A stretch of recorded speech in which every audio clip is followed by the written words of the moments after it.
In all honesty, this entire song is a nonsensical, lazy race to the equally nonsensical earworm that is the chorus. It's an infectiously catchy, yet criminally uninspired pop track manufactured for unconscious listening and TikTok virality, like most singles are nowadays, but the one redeemable thing about this song that kept me coming back was the production.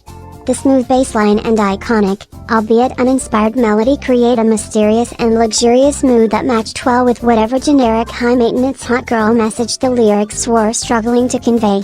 It's not bad at all, but definitely not good either.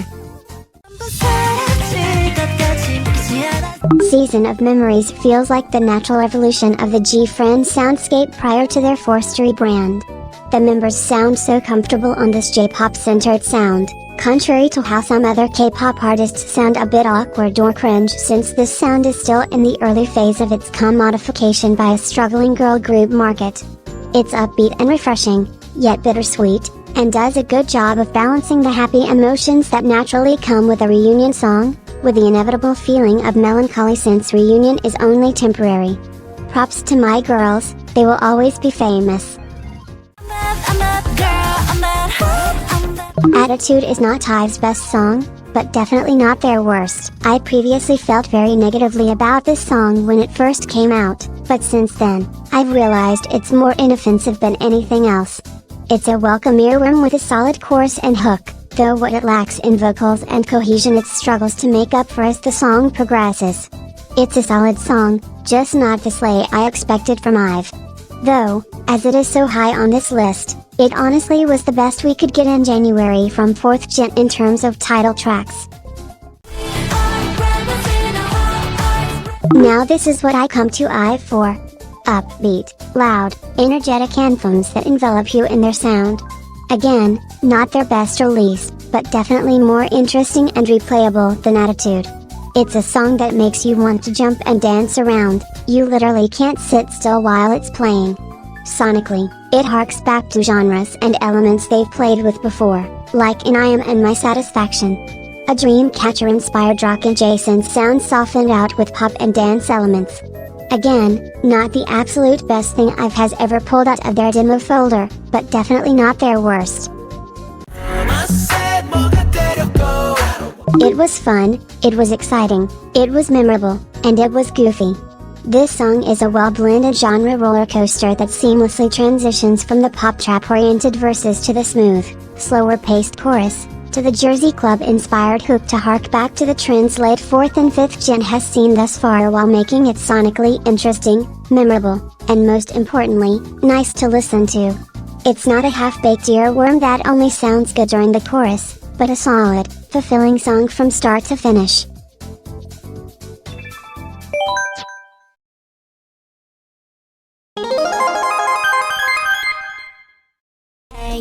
What you doing, you're a shy girl. I know it's bad on purpose, that's why it's here. I'm the target market. But I can't help but wonder if this is what girl group stands hear when they listen to half a Zyger's song and claim all boy group music is bad. ZB1 has been on the craziest, most shocking downward spiral of any boy group I have ever witnessed. You have Matthew Sok and Jong Hao on your team and yet you still manage to let the boys outdo you?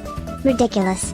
However, Blue is definitely a sign of improvement in that it actually sounds somewhat comparable to their first handful of songs and harks back to their intended concept.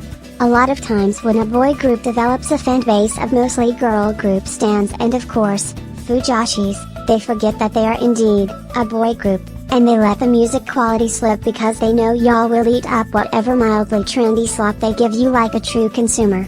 They probably won't beat Youth in the Shade or Feel the Pop for quite a while, but I'm glad to see them in recovery.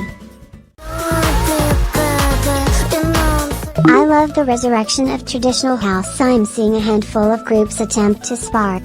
It's very refreshing since we just reached the end of 3rd and 4th Gen's 5 or 6 year long synth house and EDM house resurgence.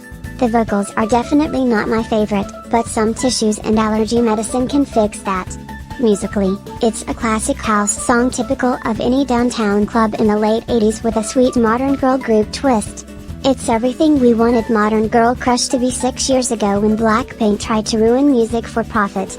That's why y'all gotta stop dogging on my Slacy girls, they ain't do nothing but try to save the industry. I know this is just their mandatory hype copycat slay that every 5th gen girl group has to do to stay relevant, but boy is it the best one I've seen yet. It rides the relatively stale 5th gen girl group cookie cutter concept and uses it as a vessel to deliver real girl group music. Like something IOI or Wiki Miki would have dropped in summer 2018. It almost brought a tear to my eye how they were able to take something so generic and give it the aura of 2018 era Luna by just making good music. I really wonder how Jisoo must feel knowing that she's the only Blackpink member who is making fulfilling music that has some semblance of a soul instead of seeing how little effort they can put into a release before their bills are affected. Earthquake is an infectious EDM house track that channels everything right with 2017 Western music trends and balances it with her elegant tone of voice. This is catering to the West done right. She's not sacrificing any part of who she is or what we know her for. She's not selling out. She's still engaging in the K-popery while severing it up in a way that's familiar to Western audiences and novel to Korean ones. This is an artist.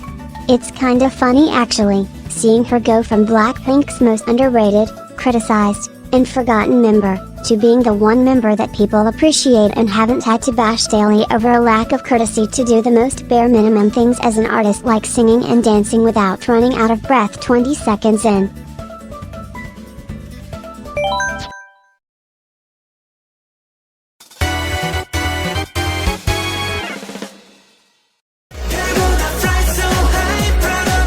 Wow, to pump out something this silly, this goofy, this boy group coded, and after nearly a year of bad music? It's ridiculous, the boys are so back. Their bills were most certainly affected by being the token boy group of girl group stands with suspicious taste. The landlord was definitely pounding on the door because clout don't pay bills, but oh well, I hope it was fun for them while it lasted. This may sound crazy, but Tin has the worst solos in all of NCT by far, like it genuinely gives me the ick how easily SM can waste this man's potential on songs that either have a solid hook and terrible verses, or simply expired 4 years prior to release. It's actually insane, but this is different. This is what NCT stands for, this is what Tin stands for. This is the avant-garde, quirky, experimental kind of project we needed from him from the start. The lyrics are absolutely terrible and not even worthy of being written off as camp, just plain bad for real, but musically, it's a solid hit. Let me show you that know of a man. This song is breathtaking, like actually though. Know About Me blends traditional pop trap and R&B elements into a sublime and cohesive track that diverges from their typical, hyper-experimental mixed pop sound.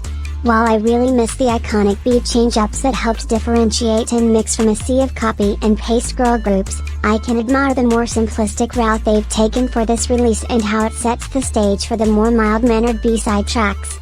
It takes a fairly standard gay pop girl group track and uses NMIXX's vocals to transform it into something far more interesting and enjoyable. The powerful vocal performance of NMIXX is truly what takes this track from a 10 to an 11. Kiki's pre-releases made their upcoming debut and outlook on their career look very bleak, uninteresting, and uninspired. But with the release of BTG, I can proudly say Kiki now officially has 1.5 good songs, so proud of them. BTG takes all of the milquetoast, unrevolutionary genre trends we've seen be mass-produced by 5th gen thus far, and uses them as a canvas to create something fluid and interesting. All of the beat switches are smooth and nearly indetectable, and meld well with the members' voices. It's ethereal and refreshing, yet still trendy and hip in an authentic feeling way. It doesn't have the odd corporate aura or social media copy-pasta undertones that similar acts like New Jeans and Hearts to Hearts suffer from. BTG capitalizes on everything 5th gen girl groups have become hated for by actually taking the time to present them in a way that has soul and doesn't reek of corporate greed. Airs an unapologetically cliché pop song executed so well and with so much attitude that it genuinely had my jaw on the floor. From Yeji's sultry, crystal clear vocals to the neon nightlife vibes of the instrumental, it was genuinely perfect. The production melds traditional house with nostalgic 80s synth pop for a bittersweet yet powerful aura that fills you with energy. It's a debut for the history books in my humble opinion. The fading out at the end is much appreciated in an era where sudden grand finales have become the norm, but I have to admit that the fade out on this song in particular leaves much to be desired. This song would have been much better suited for a bridge and third chorus to close out in a typical, standard pop fashion, but while I can admire and understand the appeal of a fade out, on this particular track, it's an almost frustratingly inconclusive end to a track that's so grand and high maintenance in nature that it practically demands more.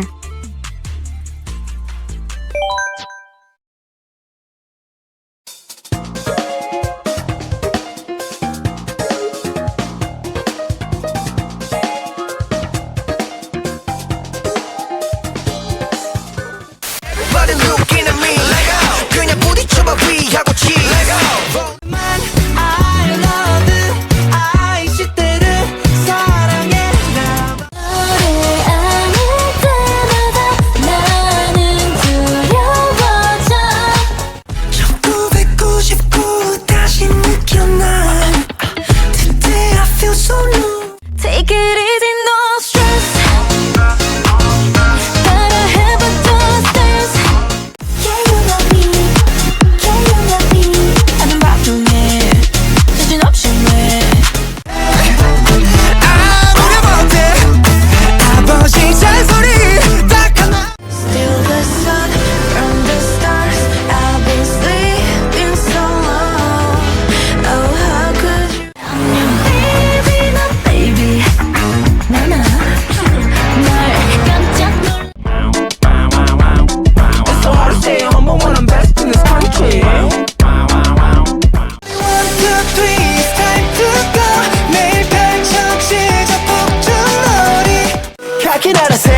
새끼나라 밴 무게니 타카카카테 코카 You gotta dance Get down 들썩이는 rhythm we go up and down 보롱보롱 구름 타고 날아다녀 손 얹고 여의봉 내 용기로 올라가지 You is now, yeah Every day, no 이 순간의 fresh